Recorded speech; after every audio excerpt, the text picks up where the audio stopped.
The so-called Benin Bronzes are a collection of metal plaques and sculptures created in the Kingdom of Benin, modern-day Nigeria. They were made between the 16th and the 19th centuries. Looted by British forces during their 1897 expedition, many are housed in museums around the world. More than 900 of them are in the British Museum. That's the world's largest collection, and there have been numerous calls for them to be returned to Nigeria.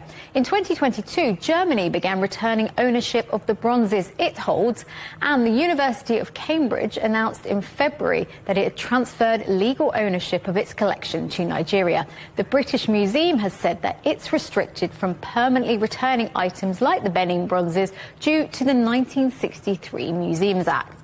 The Admonitions Scroll is renowned as one of the most famous Chinese paintings in the world. The original is thought to have been lost, but a reproduction dating back to the Tang Dynasty is considered a masterpiece. It's so delicate that it can only be displayed for 6 weeks a year.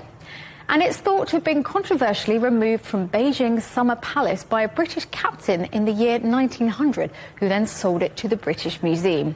China has called for the scroll to be returned, and this editorial piece by the Global Times in 2023 went viral on social media, with the British Museum must return Chinese cultural relics for free hashtag on Weibo getting over 1 billion views. The Rosetta Stone is one of the most famous artefacts in the world and the most popular at the British Museum. Around 6,000 people are said to view it every day. It provided the key to decoding hieroglyphics, the writing system used in ancient Egypt. It was created in 196 BC and then found by French soldiers during Napoleon's campaign in Egypt. When Britain defeated France, it was handed over, and it's been on display at the British Museum since 1802. The opening of Cairo's Grand Museum last year revived calls for it to be returned to Egypt. But others say the stone should stay where it is. They argue that it was acquired legally under the treaty and that being in London means a global audience can view it for free. A claim which could lose its weight if this happens. There are reports that Britain could start charging international visitors entry fees at some of its most renowned national museums.